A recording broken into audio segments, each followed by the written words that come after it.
todos, un saludo muy especial, bienvenidos a un nuevo capítulo de nuestro programa Juntos lo hacemos posible. Recordemos que hemos venido hablando de los derechos económicos, sociales, culturales y ambientales. Hoy nos convoca un derecho muy importante y más en estos tiempos, como es el derecho a la salud. Recordemos que nuestra Constitución Nacional habla de un goce al grado máximo de salud. Y en medio de las circunstancias que nos ha traído la pandemia del COVID-19, pues los colombianos en general han estado permanentemente siguiendo las acciones del gobierno nacional.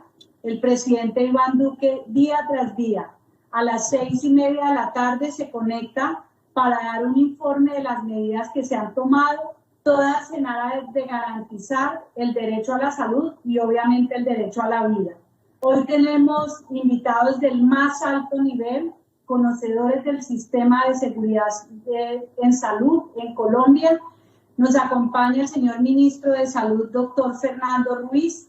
De igual manera, el doctor Germán Esguerra, presidente de la Academia Nacional de Medicina.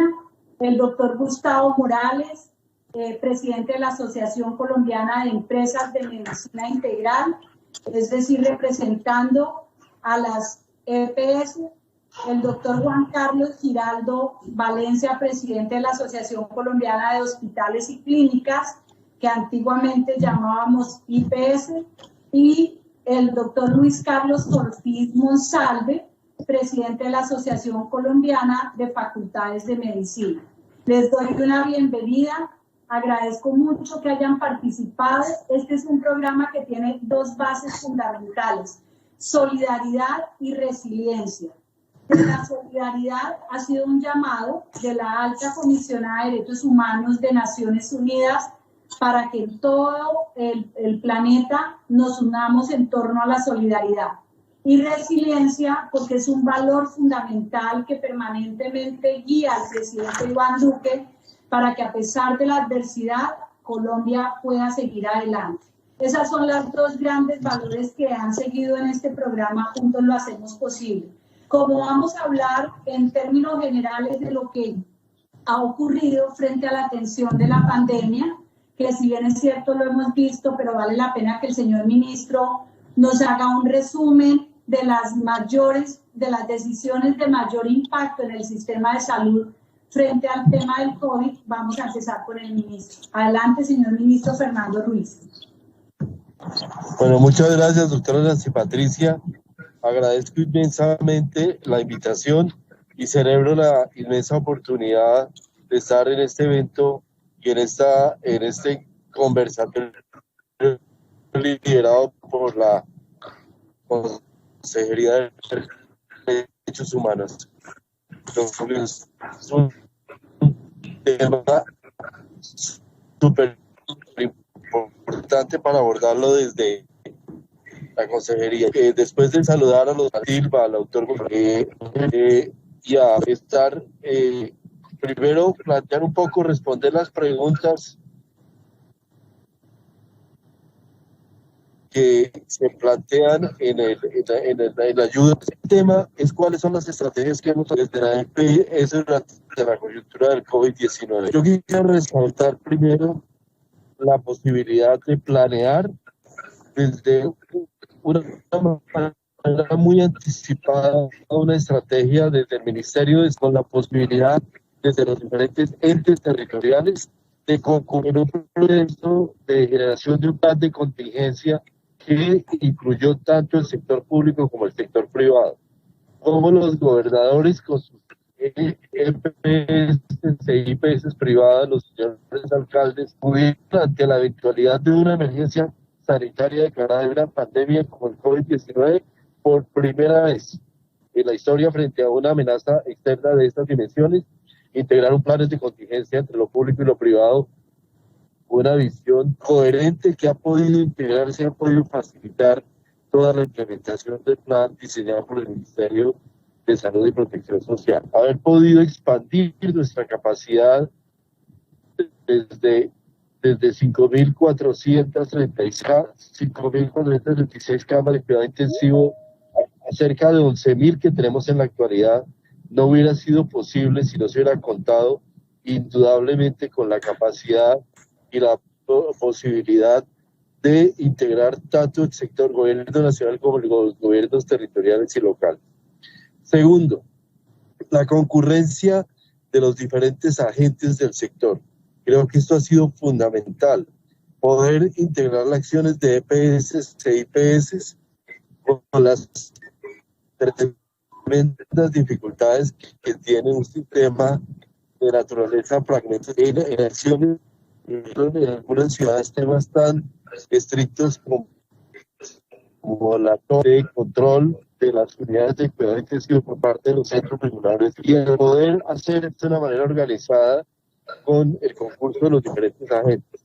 Desde las EPS yo resaltaría especialmente la capacidad de abordar funciones de salud pública, acciones de salud pública, que aun cuando no era el foco de la atención de las EPS, sí está dentro de sus obligaciones mantenerlas y hacer labores de vigilancia dentro de lo que es su función de gestión de riesgo en salud. Porque la gestión de riesgo en salud no es solamente la gestión de las enfermedades crónicas, sino incluye también las enfermedades transmisibles. Y desde las IPS resaltaría tremendamente la capacidad de respuesta de los IPS, especialmente las de alta complejidad y mediana complejidad, para responder a la PIRP. Pasar de un modelo estándar de 7, 10 unidades de cuidado por intensivista a expandirse casi al doble y a veces más del doble, ha requerido un esfuerzo técnico indudable del sistema de prestadores de servicios de salud en el país, y eso se ha podido lograr gracias a la capacidad y a la capacidad gerencial y a la capacidad, a la calidad intrínseca en nuestro sistema de prestación. Yo creo que eso ha sido fundamental para poder lograr esa capacidad.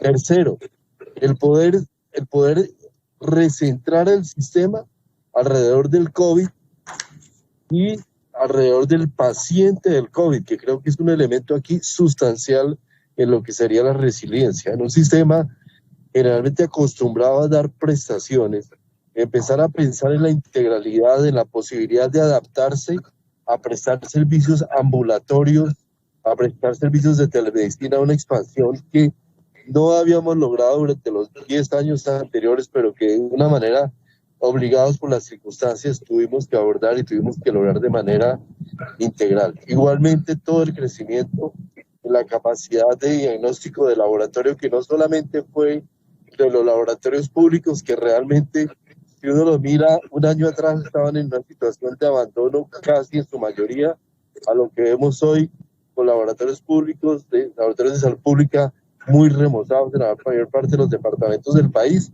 pero también con un crecimiento muy grande de la capacidad de respuesta desde las EPS y desde los entes territoriales y desde las propias universidades en un ámbito eminentemente colaborativo. Yo creo que la posibilidad que hemos tenido en Colombia de tener diagnóstico con las obvias dificultades, con los problemas que he tenido de demanda que enfrentar, ha sido supremamente importante. Pero también, por último, la capacidad de nuestro talento humano para abordar el sistema, una pandemia de esta naturaleza. Creo que este es un tema que lo menciono de último, pero probablemente sea el más importante en la medida que una de las grandes incógnitas que teníamos frente a la pandemia era la capacidad de los profesionales colombianos, de los médicos que trabajan en cuidado intensivo, de todos los servicios de enfermería y todos los trabajadores de la salud para responder a una pandemia de esta naturaleza, que obviamente y adicionalmente incluyó ese factor humano del temor o el miedo de enfrentar una pandemia como esta que evidentemente nos ha afectado absolutamente a todos, pero que especialmente impacta sobre los trabajadores de la salud.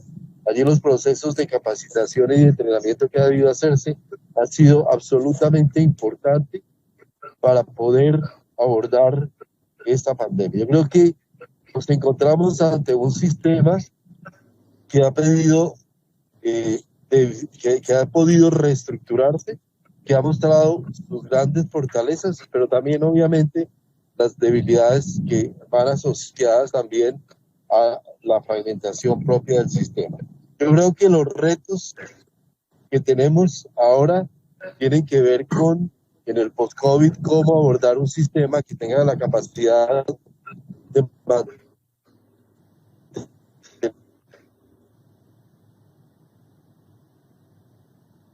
Bueno, yo quiero informarles que muchas de las ganancias que tenemos en este momento y cómo eso está... Ministro, tal vez está pasando el ministro en este momento por una zonita de desconexión. En mejorías en el sistema de salud. Yo quiero comentarles a ustedes, a quienes nos acompañan en la conversación. ¿Están escuchando?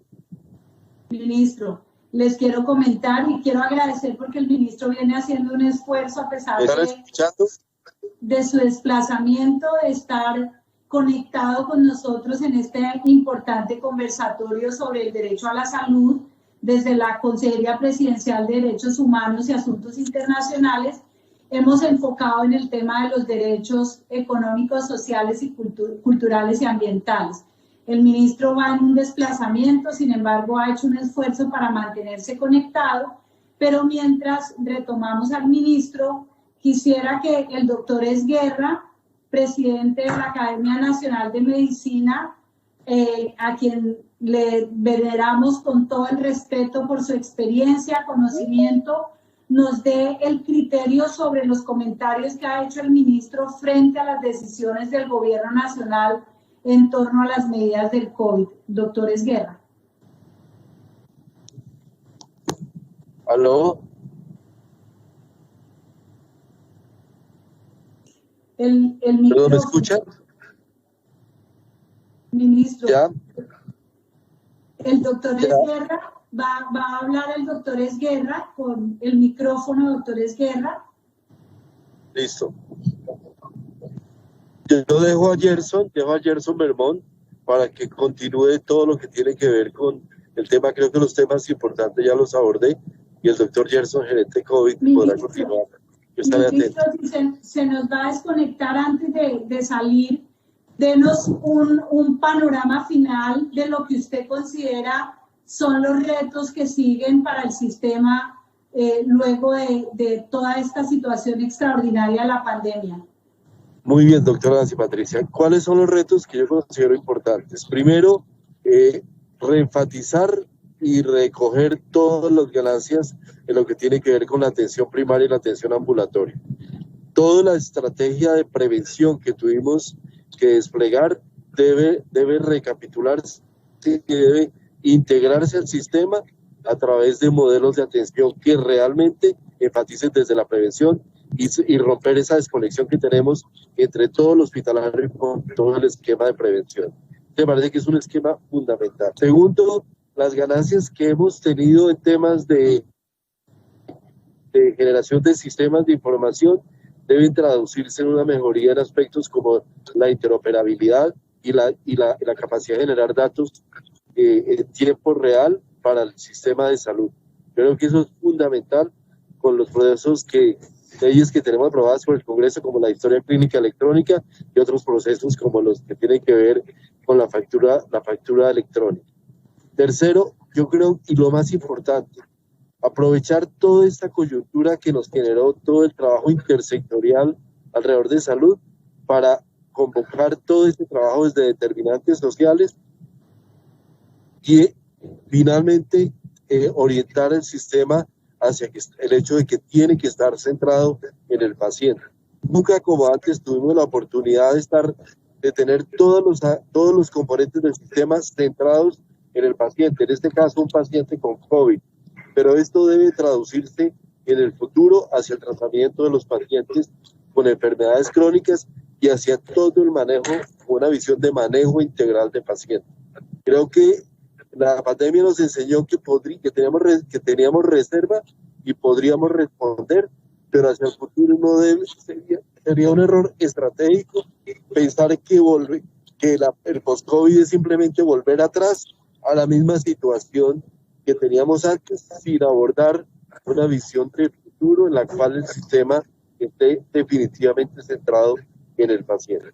Y creo que quedan otros elementos, pero yo diría que esos son los sustanciales en una visión donde además creo que tenemos retos importantes como asegurar el hecho de que los flujos de recursos sean absolutamente transparentes y que todo este tema que hemos tenido que nos ha llevado a situaciones como la ley de punto, como el acuerdo de punto final, deban tener una solución a futuro, una solución estructural que facilite y haga que definitivamente no solamente estemos cada 10 años tratando de solucionar los problemas del pasado, sino tengamos un sistema proyectado a futuro donde haya claridad y transparencia en todo el flujo de recursos y en todos los flujos de contratación, con modelos de acuerdos y con capacidad de los sistemas de integrarse, tanto desde EPS como IPS, modelos integrales, que no solo sean atención, sino que también incluyan todo el componente de generación de mecanismos de pago y de retribución adecuada para superar todos los problemas que tenemos en este ámbito en el sistema de salud. Yo diría que esos son los grandes retos, doctora Nancy Patricia. Gracias, ministro. Lo invitamos a que siga conectado, ministro. Con eso va oyendo a nuestros panelistas en sus análisis y propuestas. Como decía al comienzo, sí, señora, estaré conectado en el día que podamos escuchar. Lo más importante es que en estos conversatorios podamos analizar la situación desde la óptica de los derechos y poder sacar unas propuestas que luego le sirvan al país. Le había pedido al doctor Esguerra que nos dé sus opiniones desde su experiencia y conocimiento. Adelante, doctor Esguerra. Sí, muy buenas tardes, doctora Nancy, doctor Ruiz, muy buenas tardes todos, doctor Giraldo, doctor Morales, doctor Denis, doctor Gerson, en fin, qué bueno estar con ustedes en este conversatorio. Definitivamente, yo creo que Colombia lo primero que tiene que decir es que logramos una integración, primero, de la comunidad. Yo creo que la participación de la comunidad ha sido supremamente importante. Nosotros recordemos los primeros semanas, los primeros meses, cómo esa comunidad respondió al llamado del gobierno nacional. Y segundo, nos unimos, digámoslo así, todos los demás actores del sistema, las EPS, las IPS, los médicos, las enfermeras, todo el personal de salud, el gobierno nacional, la participación del gobierno nacional, yo creo que ha sido una participación ejemplar, lejos de cualesquiera otras consideraciones, en fin, y la participación necesariamente del personal de salud. Yo creo que el personal de salud respondió a este llamado con ética, con responsabilidad, con un gran amor hacia nuestra misma comunidad, no obstante las grandes dificultades que este personal afloraron de acuerdo con las características del sistema. No obstante esas situaciones que afloraron, el personal de salud respondió grandemente. Ahorita ya podemos decir que si no hemos acabado la lucha o no hemos acabado la situación o estamos lejos de terminarla, yo creo que por el contrario estamos cerca, estamos en una meseta, muy posiblemente estamos en el descenso, pero lo más importante es que logramos una respuesta y que todas estas medidas permitieron aspectos importantes. Es decir, que esa llamada al aislamiento, nos estábamos enfrentando ante una enfermedad de la cual no conocíamos su fisiopatología. Sabíamos que era una enfermedad muy contagiante y de poca mortalidad, pero que se desconocía su tratamiento, se desconocían toda una serie de hechos desde el punto de vista médico y desde el punto de vista epidemiológico.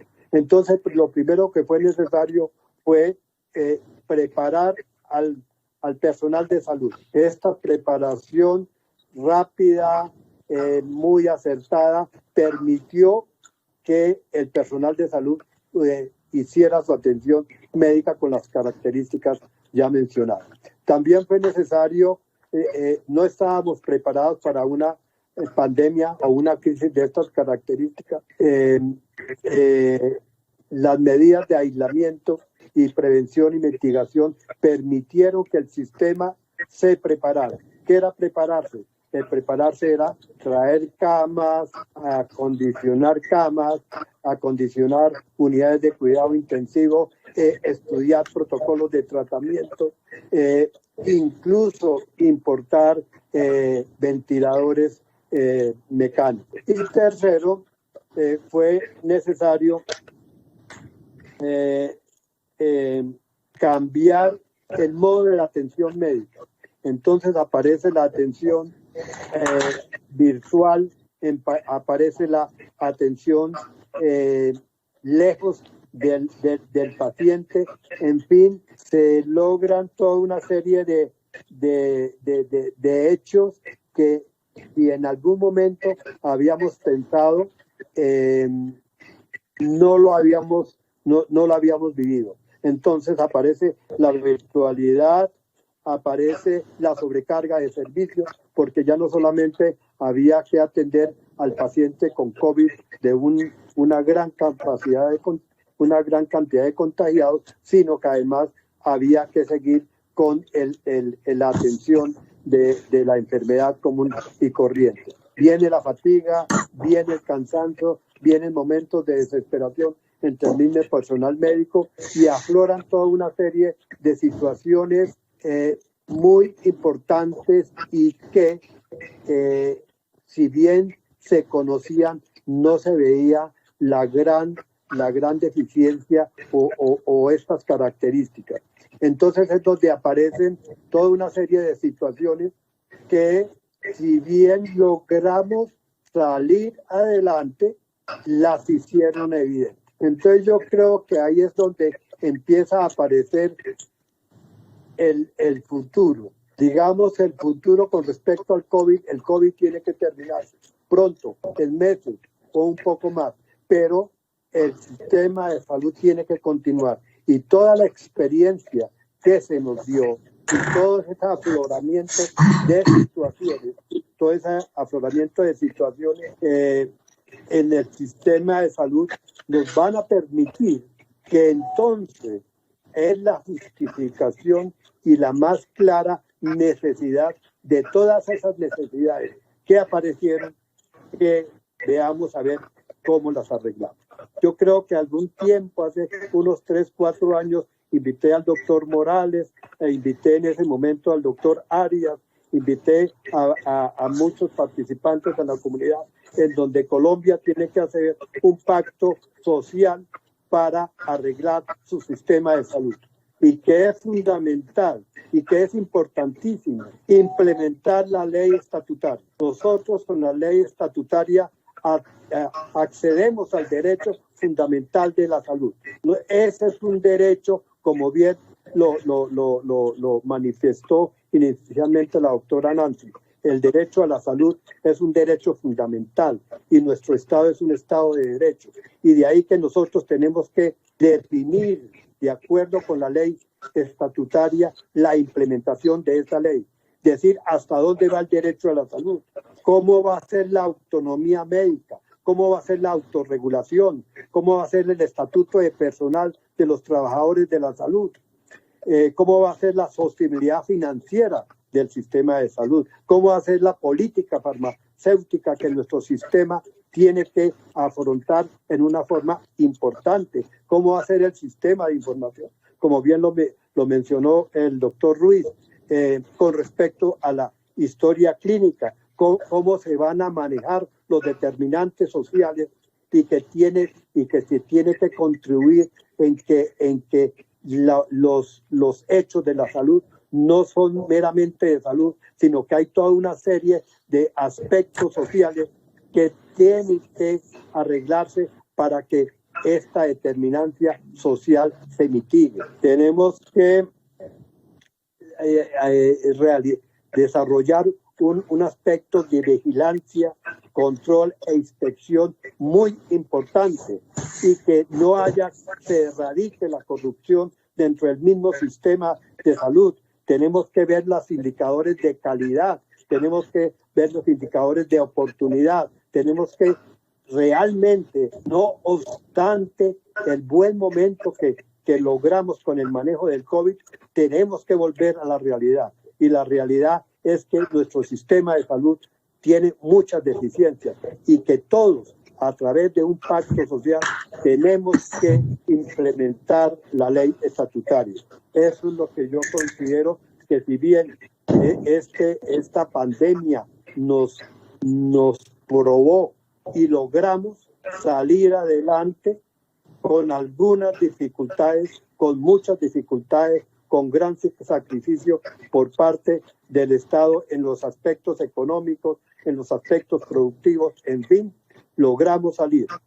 Yo creo que bien, si nos comparamos, y no solamente nos comparamos, sino que observamos la mortalidad relativamente baja que logramos de un 3.2% de acuerdo con los infectados.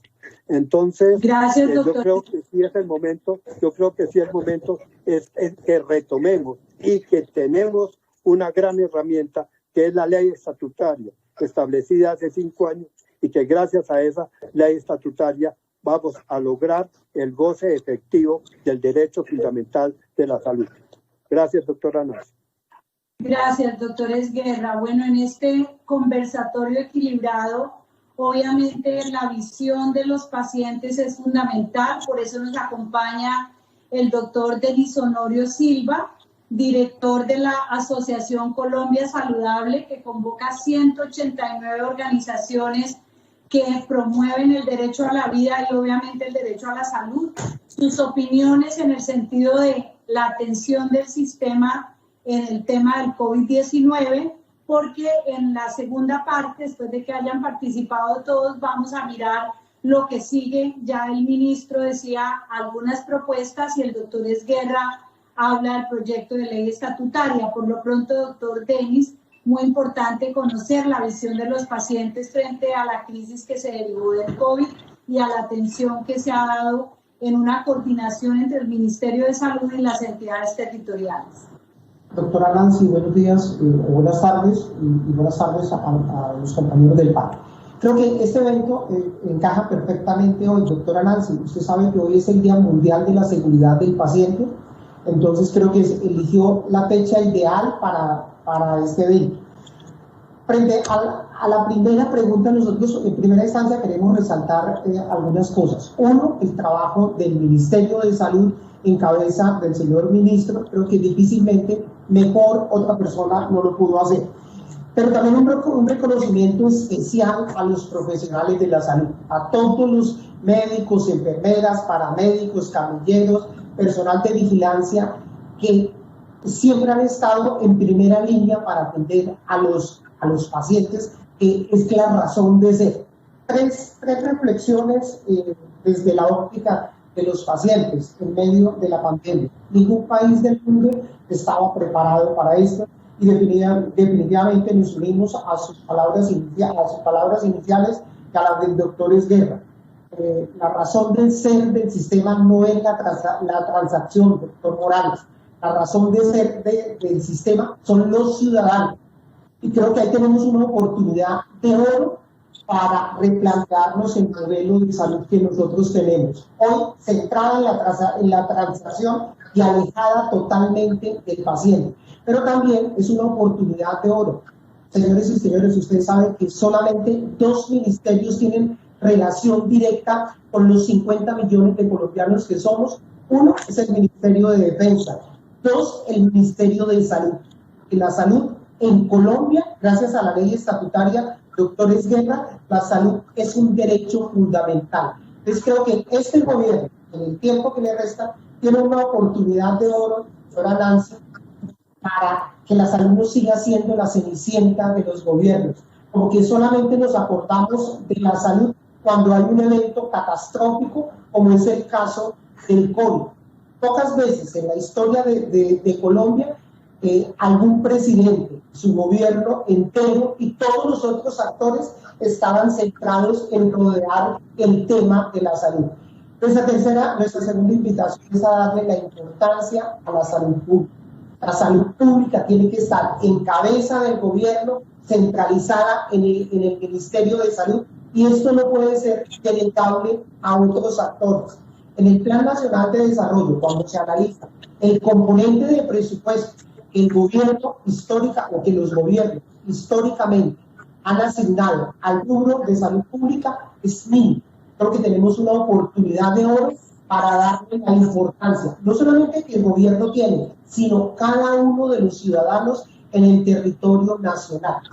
Que a veces algunos ciudadanos prefieren invertir más, tal vez en un plan de televisión, de internet y de telefonía, y no invertir en el bien más preciado, que es la salud para los colombianos. La tercera reflexión que nos deja el COVID. Uno es el inventario de capacidad instalada que nosotros tenemos en el talento humano. Más remunerados que son los médicos, las enfermeras y los equipos de salud.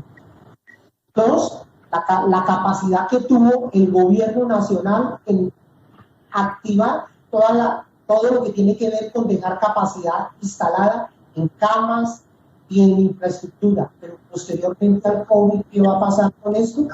Vamos a generar más recursos para no perder esta capacidad instalada. Y finalizo con esto. El gobierno, llevamos 5 meses, 6 meses hablando de COVID. Efectivamente, algunas EPS medianamente hicieron la tarea bien, otras EPS se dedicaron a hacer pruebas selectivas, algunas implementaron 3 cosas: teleconsulta, telemedicina y teleorientación en las principales ciudades. Pero descuidamos a los colombianos y colombianas que viven en 630 municipios con población inferior a 30.000 habitantes. En estas regiones también hay pacientes COVID, también hay enfermeras, también hay médicos que requieren los servicios de salud. Pero, doctora Nancy, señores y señoras, es importante empezar a descodificar una cosa y a mirar el mundo desde la integralidad, como lo acotaba el doctor Esguerra. ¿Qué va a pasar con los más de 2 millones de usuarios que tienen alguna comorbilidad y todos sus tratamientos han sido suspendidos, parcial y totalmente? El sistema de salud respondió al COVID, pero ahora tenemos un reto enorme. ¿Cómo vamos a reincorporar a esos colombianos que necesitan servicios de salud y que hoy en día están en stand-by? Gracias, doctor Denis Honorio. Bueno, vamos ahora entonces a oír a quienes hacen parte del equilibrio del sistema de salud en Colombia, las EPS y las IPS. Ya hemos oído al Estado, a la academia, a los pacientes. Recordemos que durante los últimos 27 años, desde nuestro sistema general de salud, hemos logrado una cobertura del 96% de la población, y que fue una de las metas iniciales de la Ley 100, lograr una máxima cobertura. En los últimos años, antes del COVID, se ha venido hablando de la necesidad de la calidad y obviamente en un tema fundamental que tiene que ver con la financiación. Pero tanto el doctor Esguerra como el doctor Denis Honorio han hecho unas reflexiones muy importantes, y es la atención por fuera del COVID. Y esos dos temas, atención en COVID y atención de los pacientes que sin estar exclusivamente centrados en el COVID, pues merecen también el derecho a la salud. Le pregunto entonces al doctor Gustavo Morales, presidente de la Asociación Colombiana de EPS. Gracias, doctora Nancy Patricia Gutiérrez. Es un honor y un gusto estar aquí con ustedes en este espacio tan importante donde hablamos de derechos y además en particular de derechos económicos, sociales y culturales. Muy rápidamente, porque sé que el tiempo apremia y estamos en lenguaje televisivo. A una primera pregunta que se nos formuló: ¿cuál es si se cumplió o no el propósito de garantizar la operatividad de la prestación de servicios de salud durante la coyuntura ocasionada por el COVID? Mi respuesta es que en términos generales sí, y de muy buena manera, gracias a lo que aquí han resaltado varios de los participantes, empezando por el ministro, siguiendo por el doctor Esguerra y el doctor Denis. En un sistema de salud bastante fragmentado, logramos articularnos con desafíos enormes. No era claro al principio cuál era el rol de cada actor, por ejemplo, en los temas de salud pública. El ministro lo mencionó.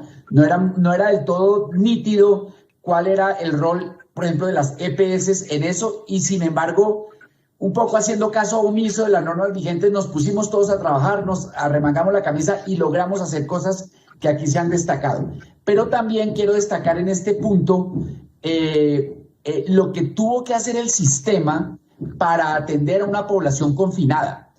Y eso, doctora Nancy Patricia, aceleró la transformación que gradualmente venía sucediendo en Colombia y en otros países del mundo hacia unas mayores capacidades en atender a las personas para protegerlas desde su casa.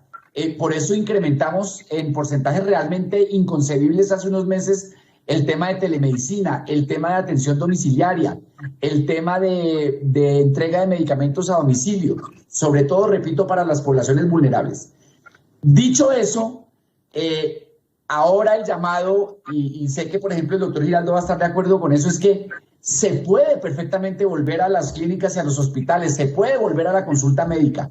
Ya aprendimos cuáles son los protocolos de bioseguridad que hay que utilizar y quizás, diría yo con cierto atrevimiento, pero no muy lejos de la verdad, que uno de los lugares más seguros para estar es una clínica, un hospital o un consultorio médico, porque ya sabemos cuáles son las precauciones, y si se mantiene con disciplina esas precauciones, se puede seguir adelante. Pero, repito, lo importante es que supimos atender en buena medida a la población confinada. Ese era un desafío que ninguna sociedad del mundo había tenido y Colombia lo sortió razonablemente bien. Sin embargo, y eso me lleva a la segunda pregunta, hay desafíos. Si vamos a seguir por ese camino de la telemedicina, de la atención domiciliaria, pues tenemos que hacer dos cosas. Primero, invertir mucho más en conectividad, sobre todo en las regiones donde la conectividad es precaria. Y dos, y esto es un lugar común, pero es un lugar común totalmente cierto, doctora Nancy Patricia, definitivamente el camino es la atención primaria, la prevención y la promoción. En este momento, como están las reglas hoy en día, se destinan 25.000 pesos por persona al año a promoción y prevención. Eso no tiene ningún sentido. Claro que esa cifra es un poquito engañosa porque se hacen muchas actividades de promoción y prevención por fuera de los famosos 25.000 pesos anuales. Pero de todas maneras es muy bajito, es muy bajito. Y ese es el camino, y yo creo que ese debe ser uno de los grandes debates de la reforma a la salud que está ya en manos del Congreso. Creo que tenemos que cambiar totalmente el paradigma hacia la promoción y la prevención, y ese sería, digamos, a la pregunta que usted nos formulaba ayer, ¿dónde está el eje del plan de reestructuración? Principalmente allí. Aprendizajes, doctora Nancy Patricia, pues todos, y aquí se han mencionado varios. Tenemos que repensar de fondo el régimen de competencias, de roles en salud pública. Creo que tenemos que mirar otra vez con lupa cómo es el estado de nuestra red pública hospitalaria. En general, en la mayoría de las ciudades la red pública también respondió bien, pero tenemos unas precariedades en la red pública hospitalaria en las zonas marginales, doctora Nancy Patricia, que son realmente impresentables y tenemos que trabajar sobre ellas de fondo. En resumen, y con esto termino, somos muchos actores, hay una gran fragmentación, pero al final del camino logramos conversar, logramos enfrentar los desafíos, y creo que esos canales de conversación y de articulación deben preservarse al futuro para mejorar aún más la garantía del derecho social fundamental a la salud. Gracias por la invitación, doctora Nancy Patricia. Gracias, doctor Morales. La visión de las IPS, las prestadoras directas del servicio, pues es fundamental. Mucho se ha oído, doctor Juan Carlos Giraldo, sobre, la gente dice, se paralizaron las IPS con este tema del COVID, y obviamente también pues los retos a nivel de los dos sectores, tanto públicos como privados, que participan en la prestación directa del servicio. Sobre eso muy importante sus análisis, doctor Juan Carlos. El micrófono. Gracias. Ahí sí. Sí, señor. Muy bien.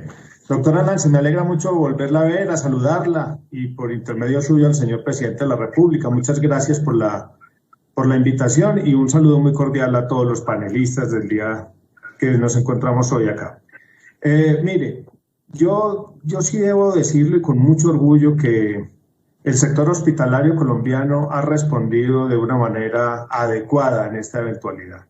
Y hay que mirarlo con detenimiento porque aquí han pasado muchas cosas.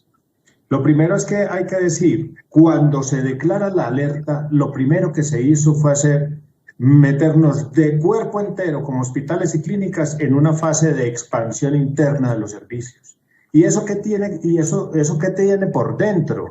Actualizar al personal, educarlo, generar conocimiento sobre el COVID, hacer separación de las áreas al interior de los hospitales, incrementar el talento humano en salud, modificar las labores del personal, reforzamiento de infraestructura, dotación, tecnología, elementos de protección personal y reprogramación de intervenciones. ¿Para qué?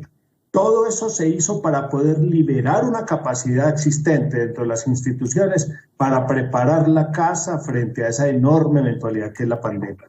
¿Cuál fue el resultado de esa primera fase, doctora Nancy?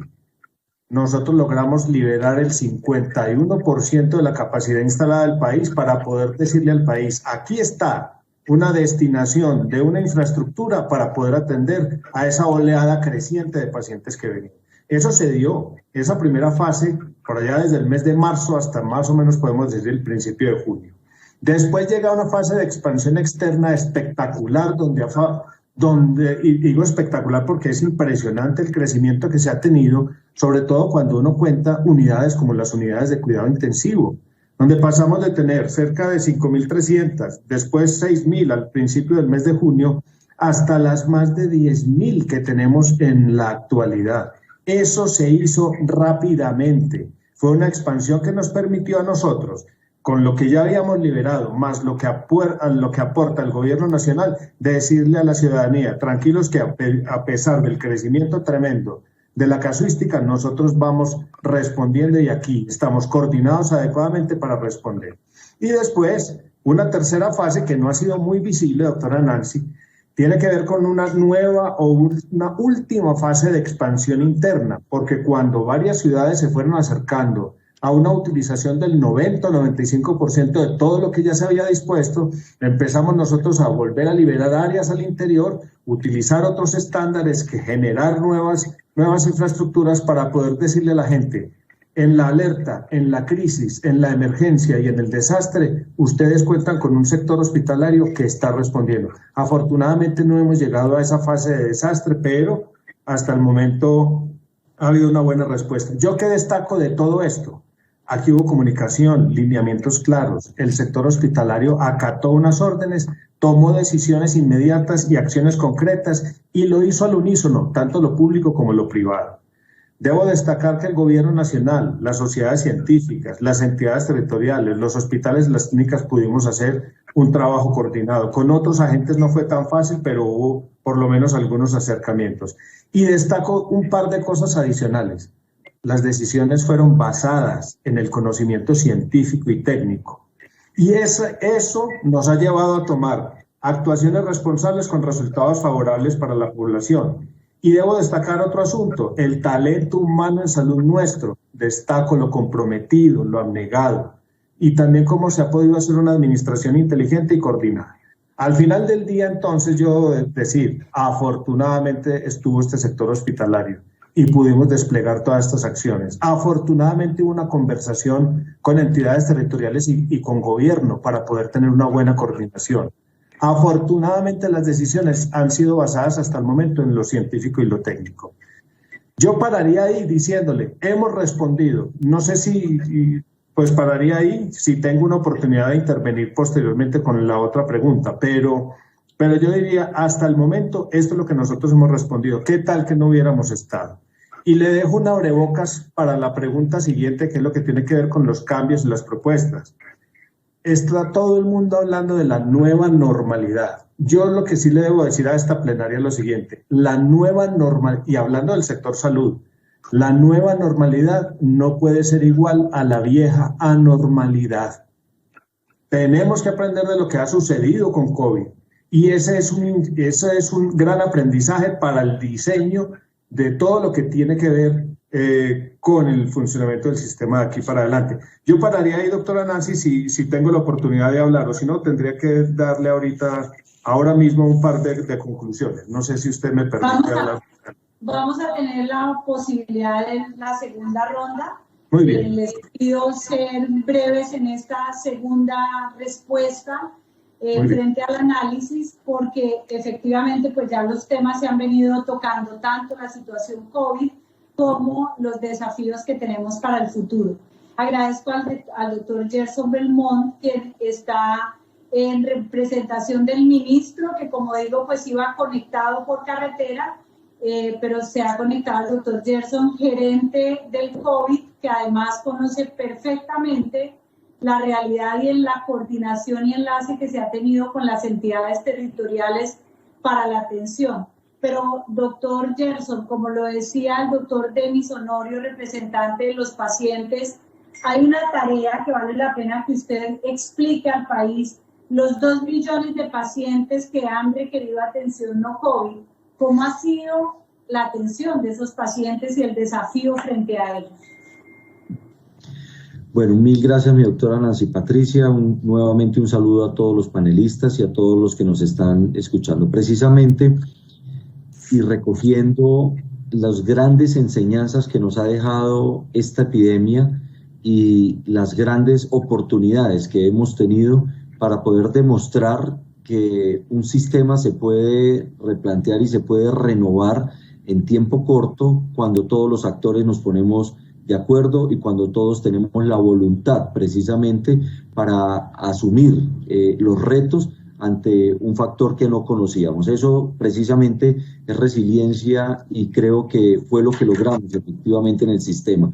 Como lo han dicho absolutamente todos, aquí hay que reconocer con fallas, por supuesto, porque de eso aprenderemos y las iremos evaluando para mejorar, pero aquí todos los actores, gobernadores, alcaldes, por supuesto las EPS, por supuesto la academia, las asociaciones científicas, el ciudadano como centro fue fundamental en la disciplina que tuvieron para adherirse a las normas y a los lineamientos que se establecieron. Y en términos generales, todo el alto gobierno concentrado en función de poder dar las líneas claras y los componentes que requeríamos, no solo para el manejo de la epidemia, sino para que, primero, el sistema de salud, todo y sus deficiencias, no se cayera, y segundo, que efectivamente pudiésemos atender no solo la epidemia, sino poder continuar con todo lo que requería los usuarios y los pacientes.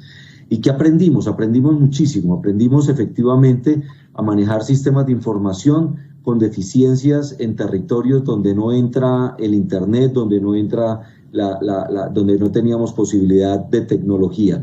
Ver y observar hospitales de baja complejidad con teléfono, con las pocas horas de internet, conectándose y efectivamente poder encontrando con sus EPS una red de prestación de servicios que logró hacer una atención integral en todas las necesidades, con los temores del principio, pero con los aprendizajes que se hicieron en protocolos de bioseguridad, como lo dice el doctor Morales, desde el hospital de baja complejidad hasta el de alta complejidad. Hoy son sitios seguros, hoy son sitios que aprendieron a atender a los usuarios, pero aprendieron a conectarse y a poder lograr esas más de 40 millones de atenciones que se hicieron por alguno de los medios alternativos que se encontraron y no todos presenciales. Yo creo que esta gran oportunidad que nos dio la epidemia, y aquí no pueden haber sino aprendizajes, de que el país debe aprovechar esto que aprendimos, como lo dijo el doctor Juan Carlos, la nueva normalidad en salud no puede ser de ninguna manera volver a los viejos deficiencias que teníamos, sino que lo bueno que logramos encontrar de un sistema que logró responder, de un sistema que se logró adaptar, pero que nos genera una inmensa tarea de poder fortalecer los sistemas de comunicación, la telemedicina, la historia clínica unificada y la capacitación que logramos obtener de todo el talento humano para que en un periodo de 6 meses pudieran reacomodar todos sus aprendizajes en función de la epidemia, poderlos volcar hacia el resto de necesidades que tenemos en el sistema de salud para las otras comorbilidades, para las otras enfermedades. Yo no veo sino oportunidades. Si continuamos de aquí a mañana, nos traza el camino efectivamente de lo que tenemos que hacer en el sistema, en el marco del fortalecimiento del talento humano, de las capacidades instaladas y poder encontrar un sistema mucho más centrado, como lo dijo el ministro, en el usuario, en el ciudadano, y que efectivamente logremos la articulación y la integralidad de esa atención en el ciudadano. Nunca el país ha estado más sensibilizado desde el presidente de la República. Absolutamente todos los ministros, viceministros y todo el sector, todo el Estado, nunca ha estado más sensibilizado en la salud pública y nunca ha estado más sensibilizado hacia la atención primaria, no visto solo desde lo hospitalario, sino hacia la atención primaria, visto en todas las acciones que tenemos que hacer para prevenir y lograr el bienestar de cada sector. Escuchar un ministerio de transporte hablando de protocolos, un ministerio de cultura hablando de protocolos, a todos los sectores, a todas las industrias, a todas las empresas, hablando de bioseguridad, que es netamente salud pública, nunca vamos a encontrar otra oportunidad en el país para dejar en el ADN de toda la institucionalidad que podamos encontrar verdaderamente la promoción de la salud, la prevención de la enfermedad, de las acciones de atención primaria para lograr tener una comunidad más saludable. Creo que esto nos va a dejar muchísimas enseñanzas y muchísimas oportunidades para mejorar el sistema de salud. Gracias, doctor Gerson. Muy importante lo que se ha hablado frente a la atención en salud a los pacientes. Por eso, insisto, dice el doctor Denis Honorio, ojo con los pacientes con comorbilidades que tienen una atención que se requiere permanentemente. Ahora habla el señor ministro y también el doctor Gerson en la necesidad de hacer énfasis en el tema de prevención y de promoción. Los pacientes, para que no lleguen a esas comorbilidades, requieren esa atención de promoción. ¿Cómo la ven ustedes desde los organismos que luchan por el derecho a la vida y a la salud, doctor Denis? Doctora Nancy, difícilmente nosotros podemos decir que en Colombia se hace promoción, prevención. Colombia es un país que está acostumbrado a atender la enfermedad. No sé si usted conoce, pero la Defensoría del Pueblo dice que en Colombia cada 4 minutos a un ciudadano se le vulnera el derecho a la vida, por eso tiene que presentar una PQR, una acción de tutela o acudir a instancias internacionales, porque la salud, desafortunadamente, por ausencia del Estado en muchos casos, por bajo empoderamiento de los ciudadanos, porque algunos actores ven la salud como un gran negocio, no la prestan como derecho. En muchos casos prestan la salud como favor y como transacción. Es que me llama poderosamente la atención que en varios espacios algunos dirigentes de EPS se refieren al término transacción en salud. No, el centro del sistema, no olvidemos, no es la comisión que cobran las EPS e IPS. El centro del sistema es el ciudadano. La razón de ser del sistema de salud es el ciudadano. En ese orden de ideas, hay una frase que siempre nos ha llamado la atención a los ciudadanos, a los pacientes. La salud no lo es todo, pero todo sin salud es nada. Cierro con este cuestionamiento. Doctor Morales, los 25.000 pesos usted anuncia que hay para promoción y prevención, que es bastante bajo. Las EPS no están invirtiendo ese valor. Siendo tan bajo, las EPS no están invirtiendo ese valor. También el presupuesto del gobierno nacional aporta para salud es bastante deficiente, porque la salud siempre ha sido para los gobiernos la cenicienta, la que utilizamos cuando les conviene. Me celebro la invitación del doctor Gerson. Definitivamente, doctor Gerson, aquí tenemos experiencias para contar, experiencias para implementar y retos enormes, no solamente del gobierno, sino desde el ciudadano de a pie. Todos tenemos que aportar para reconstruir un sistema centrado en el pueblo. Gracias, doctor Denis Honorio. El doctor Esguerra hace un momento insistía en la necesidad de la reforma de ley estatutaria, la última reforma de una discusión amplia en el 2011, tal vez ya 9 años. El ministro ha planteado, doctor Esguerra, hacer énfasis en la atención primaria, ambulatoria, la prevención, la promoción y unos aspectos nuevos como la interoperabilidad que se dio como parte de la experiencia de esta pandemia del COVID. Realmente, doctor Esguerra, ¿cuáles son los pilares a la luz de la academia frente a las reformas que deben abocarse ya vivida esta experiencia y a sabiendas de que hay una normalidad, como han dicho ustedes, que no va a permitir venir con los errores de atrás? El micrófono, doctor Esguerra.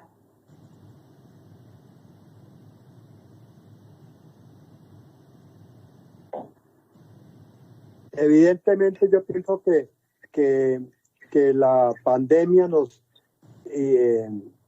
deja muchas enseñanzas, pero yo creo que lo más importante es que nos pudimos poner de acuerdo. Yo me acuerdo hace unos años, pues de buen tiempo atrás, cada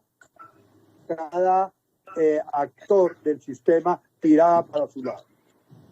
Las EPS tiran para su lado, las IPS para su lado, los médicos para su lado, el gobierno para su lado, cada quien para su lado. Ahorita hay una demostración que podemos trabajar integralmente y que podemos trabajar en pro de la salud de los colombianos. Eso es fundamental. Segundo, nosotros estamos acostumbrados a trabajar en salud de acuerdo con la carga de la enfermedad. Nosotros no trabajamos en pro de la promoción y prevención. Para trabajar nosotros en la promoción y prevención tenemos que empezar a cambiar la educación médica. Tenemos que aprender a trabajar a que al médico general hay que volverle su papel en la comunidad como actor no solamente de la enfermedad, sino como actor en la promoción y prevención. Tenemos que encargarnos de que la educación médica le dé al médico un poder resolutivo para desde temprano poder trabajar en lo que es promoción y prevención. Es que eso es lo que hay que empezar a dar. Pero no podemos descuidar porque los efectos de la promoción y la prevención se ven a largo tiempo.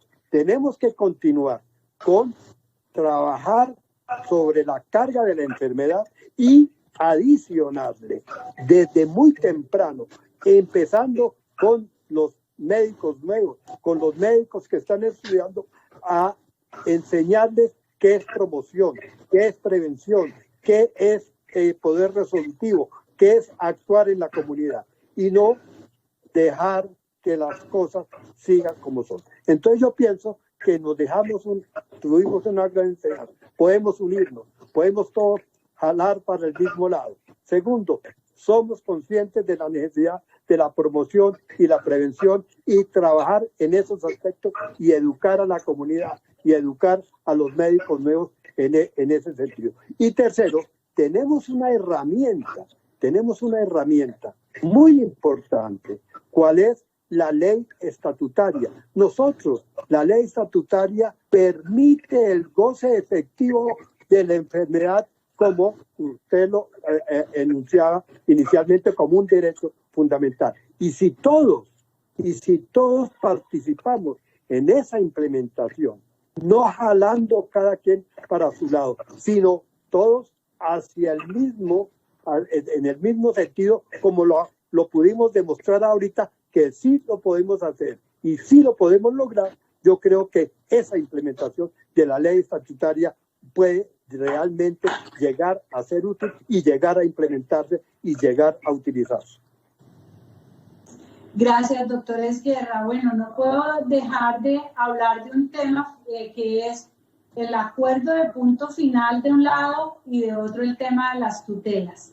Frente al acuerdo de punto final, muy importante que nos pueda decir el doctor Gustavo Morales y también el doctor Juan Carlos Giraldo rápidamente cuál es la dificultad que ustedes como EPS e IPS encuentran para que la ley de punto final o el acuerdo de punto final, que ha sido una bandera del presidente Iván Duque, que quedó en el Plan Nacional de Desarrollo y que el ministro ha estado supremamente comprometido a sacarla adelante. Pero de una manera muy rápida me interesa ver esa visión frente al tema de punto final y luego vamos a hablar de las tutelas. Doctor Gustavo. Gracias, doctora Nancy Patricia. Rápidamente, punto final. Ese es un proceso muy complejo que satisface la promesa que hizo el señor presidente Duque en campaña de que el Estado se ponga al día con las deudas que tiene para con el sistema a través de una compleja operación de crédito público. Y a su vez, para que el Estado pueda ponerse al día, es necesario que los actores privados del sistema le vuelvan a presentar a las autoridades las facturas y las constancias de los servicios, muchos de los cuales datan de hace 10, 8 años atrás, con lo cual la cosa se complica aún más porque se combina lo digital con lo físico. O sea, lo primero que quiero señalar es que es un tema supremamente complejo, pero se está cumpliendo la promesa del señor presidente. Todas las autoridades, el ministerio, la superintendencia, el ADRES, están trabajando en el tema. Nosotros desde ASEMI, doctora Gutiérrez, la semana pasada le presentamos al señor presidente una carta ratificando el compromiso de las EPS afiliadas a ASEMI con el objetivo de que el acuerdo de punto final salga avante. Tuvimos una reunión con el señor ministro la semana pasada, reunión que permitió desatar unos procesos decisorios y administrativos que a mi juicio pueden describirse como que desatan cuellos de botella o nudos que quizás estaban dificultando que este proceso avanzara. Ayer tuvimos otra reunión con la señora viceministra de Protección Social, la doctora María Andrea Godoy, y estoy en capacidad de afirmar que se han ido desatando los nudos que hasta hace unos días estaban, digamos, haciendo más lento el proceso de acuerdo de punto final, y creo que muy pronto vamos a poder afirmar que el proceso ha sido un éxito. No es que haya sido un fracaso hasta ahora, lo que pasa es que va más lento de lo deseable, pero con ese destaponamiento de esos corchos, de esos nudos, que tienen que ver con temas muy complejos de prescripciones judiciales, de facturas, de valores, de tablas de valores o tablas de referencia, etcétera, se están desatando los nudos y creo que la cosa va bien. Yo quiero aquí agradecerle y felicitar al gobierno, a las autoridades por la forma tan diligente como han escuchado los planteamientos de ASEMI para que eso salga adelante. En cuanto a las tutelas, doctora Nancy Patricia, sí. Pero déjeme, doctor Gustavo, y hacemos una segunda rondita con temas de tutelas, pero muy importante que el doctor Juan Carlos Giraldo también nos dé la visión sobre la aplicación del acuerdo de punto final en razón pues a la cantidad de empresas de servicio social del Estado y también a las IPS privadas que encuentran una dificultad en eso del cuadre de cuentas con las EPS. Díganos, doctor Giraldo, ¿cuál es la dificultad que ustedes ven? Doctora Nancy, yo le voy a pedir a usted, con su venia, yo le diré el listado que tenía de retos, porque me parece que no podemos perder esta oportunidad de hablarle a usted y darle esa visión, y termino con la pregunta que usted hace de punto final. Y le voy a dar unos telegramas sobre los retos que yo veo en este momento, y comparto con Denis. Mire, estamos comprometidos con una reapertura o un reinicio seguro de todas las actividades asistenciales. Ese es un primer reto. Uno segundo, tenemos que ser conscientes que hay una cantidad de patologías represadas, enfermedades crónicas, enfermedades mentales, enfermedades que no han sido atendidas porque hemos tenido que estar concentrados en COVID. Esa represa tenemos que saberla manejar porque esa es la tercera y cuarta ola. de casuística que vamos a tener. Necesitamos avanzar en la inspiración de confianza para los usuarios. Estamos iniciando una campaña de hospital confiable para que la gente pueda vencer el temor y recurra nuevamente a los servicios. Le decimos al gobierno, ustedes tienen que conformar una reserva de elementos sensibles para que no nos vuelva a pasar lo que ha sucedido con elementos, con ventiladores, con camas, con elementos de protección personal. Eso tiene que ser de seguridad nacional y de soberanía sanitaria. Lo cuarto, tenemos que tener, lo quinto, una reparación de los daños financieros del primer semestre, doctora Nancy. Y ahí va incluido el tema de acuerdo de punto final, que ya le voy a responder. Pero ojo, el hospital, con todo lo que tuvo que hacer, que les describí previamente, tuvo grandes daños financieros. Entonces, heroicos en la operación, en la prestación y el enfrentar la situación, pero también con tremendos daños financieros. Hay que hacer un plan de fomento hospitalario de aquí para adelante. Por supuesto que hay que tener políticas de bienestar, el salto tecnológico no nos podemos devolver, ni el salto digital. Tenemos que seguir hablando de agregación de valor y el factor H, que es el factor de humanismo en la prestación de los servicios. Y tenemos que llegar, doctora Nancy, gran reto, una reforma inteligente al sistema de salud. COVID nos ha enseñado muchas cosas. La reforma nosotros la tenemos pintada. Sabemos que el ADRES tiene que ser un banco de salud más poderoso y también ser un recaudador. Los agentes tienen que actuar en redes integradas de servicios. Tiene que remodelarse el rol de muchos agentes, específicamente las ARLs y las EPS tienen que cambiar su forma de operar. Y aquí tiene que haber, doctora Nancy, una revolución en la atención primaria en salud.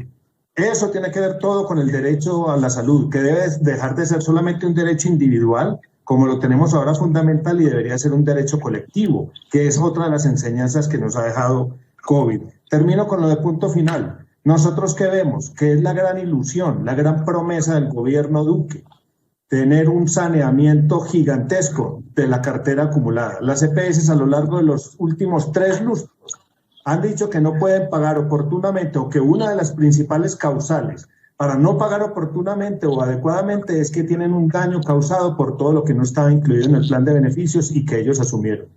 Me llama mucho la atención que este gobierno coge ese toro por los cuernos, diseña el acuerdo de punto final, les cuenta cuál es la metodología, les dice cómo se va a pagar, cuáles son los alcances y limitaciones, y hoy, 26 meses después, todavía están diciendo que no entienden unas metodologías, que hay unas cosas que están en duda, que esto es muy complejo. Por supuesto que es complejo porque es un macro proceso.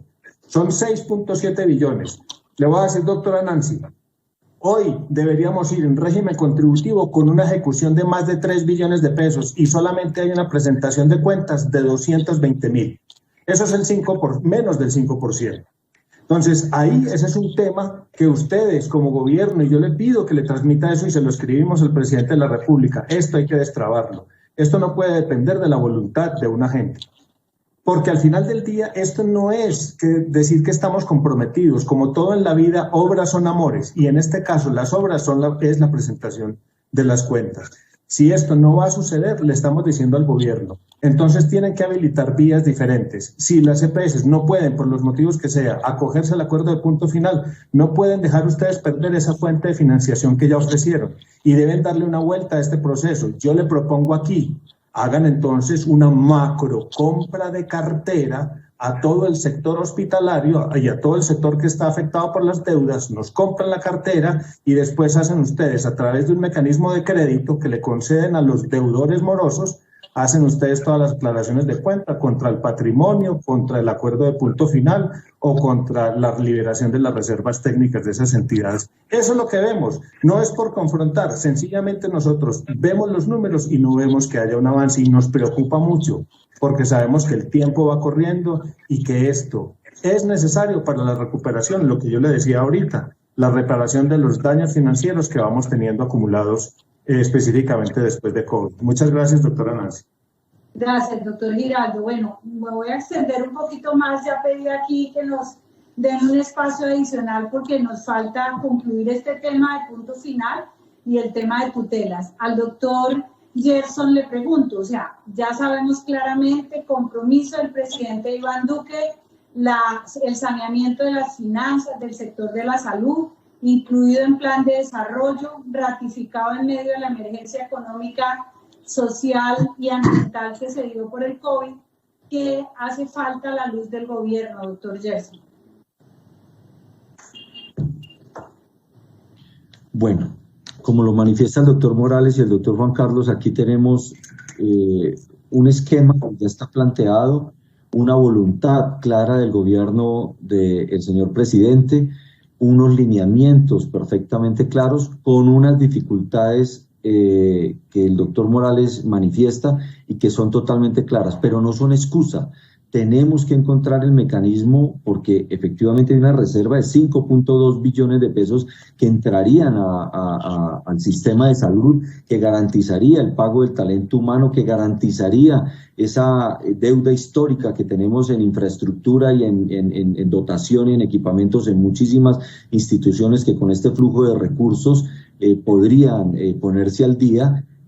Capacitación al talento humano para fortalecer en cada uno de los niveles de atención el personal que se requiere. Es muchísimo lo que podríamos hacer con ese recurso que está garantizado por el gobierno nacional y que no es excusa el tener esas grandísimas dificultades. La viceministra, la doctora Andrea Godoy, ha estado atenta permanentemente a lograr encontrar esas dificultades que tenemos efectivamente en la presentación de facturas.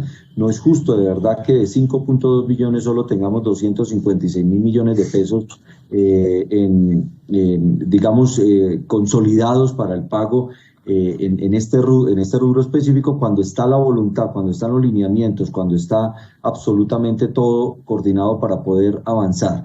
Necesitamos en el régimen subsidiado, que también es menor, es 1.6 billones de pesos, pero se ha podido avanzar más de 650 mil millones de pesos, pero ahí necesitamos la voluntad de gobernadores, de las direcciones territoriales de salud para poder consolidar esas deudas, pero sí efectivamente en el régimen contributivo tenemos un reto inmenso de encontrar la salida a este tapón que tenemos en la presentación de las facturas para poder. Hay que entender que ADRES no puede pagar sencillamente porque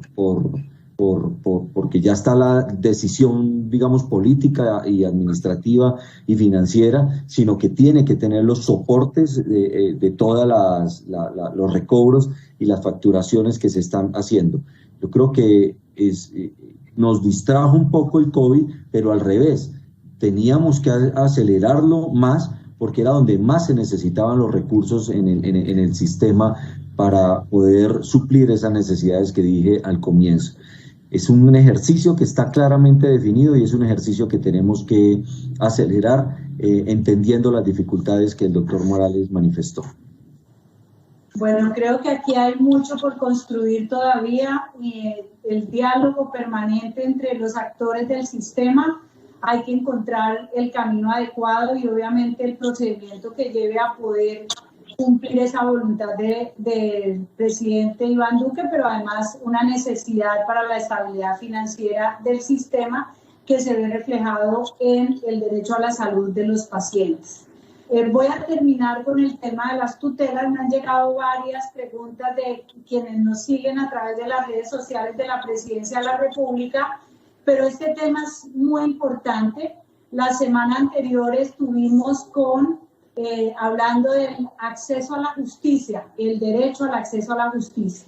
Y la presidenta del Consejo Superior de la Judicatura nos hacía ver cómo la mayoría de las tutelas que se dan, casi el 90% de las tutelas, son del tema de salud.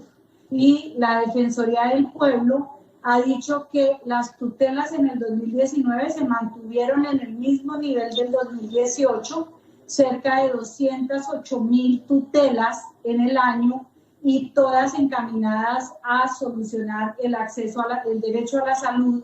Cerca del 80% de esas tutelas fueron favorables.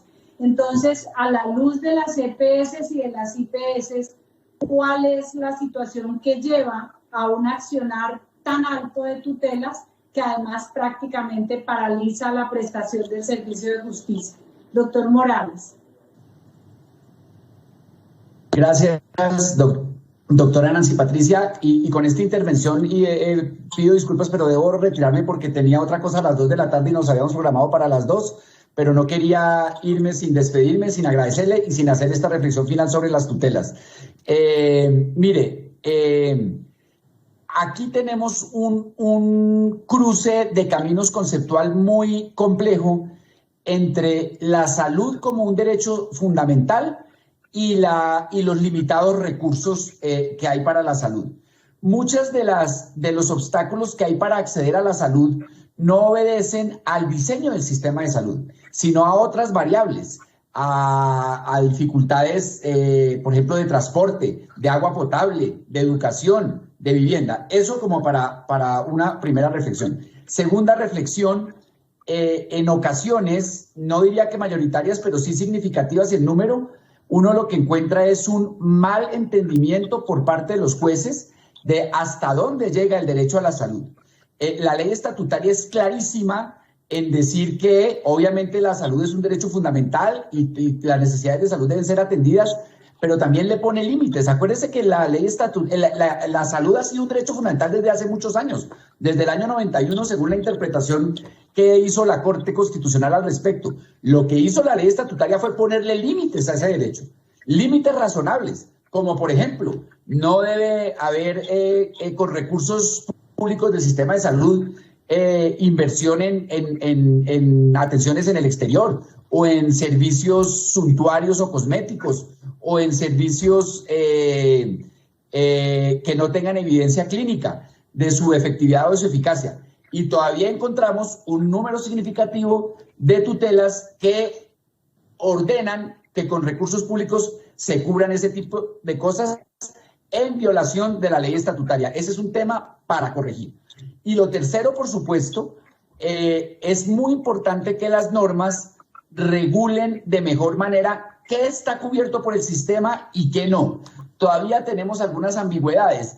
Todavía está el tema de qué va por la UPC y qué no va para la UPC. El proyecto de reforma apunta a regular eso de mejor manera. Creemos que se puede incluso mejorar más su redacción, pero avanza en la dirección correcta.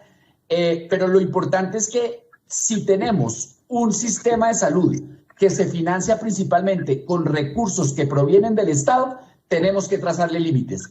Y en eso avanzó la ley estatutaria, pero todavía nos faltan un par de errores para llegar allá. Una vez tengamos eso, lo que esté dentro de la bolsa, por supuesto que puede ser protegido vía acción de tutela si el sistema lo está negando.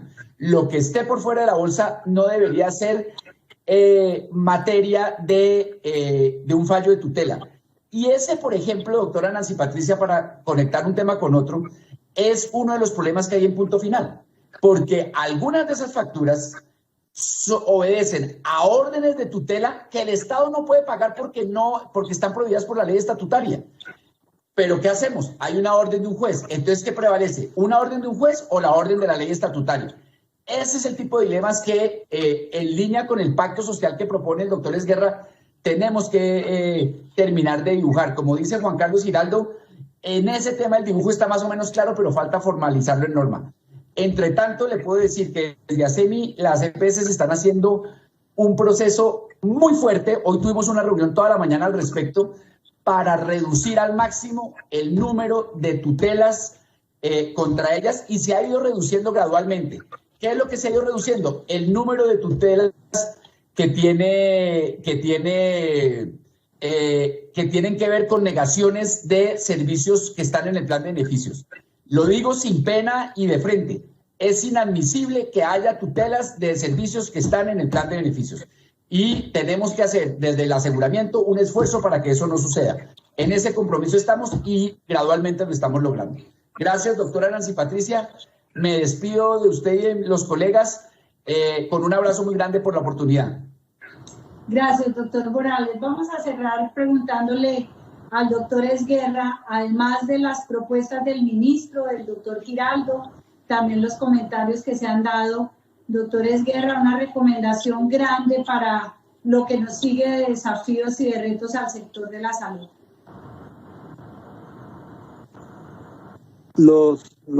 Pienso yo que los desafíos y retos que para el sector salud, para el sistema de salud, es no volver a la anormalidad que el doctor Giraldo refiere.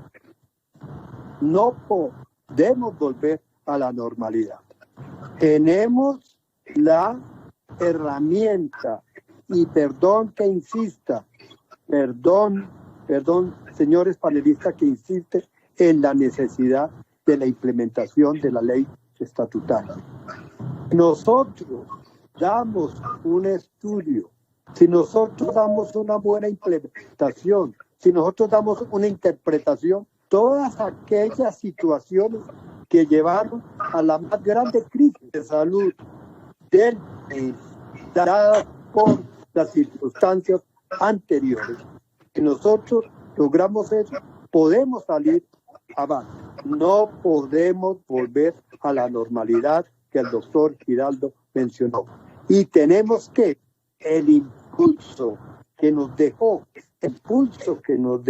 la pandemia, seguirlo cultivando y seguirlo impulsando y salir adelante para lograr la composición y la estructuración de un sistema de salud mejor, digámoslo así. Yo creo que ese es el punto inicial de esta pandemia. Me han dado, gracias doctor Esguerra, me han dado un minuto más de mi Honorio, su visión desde los pacientes, reto puntual.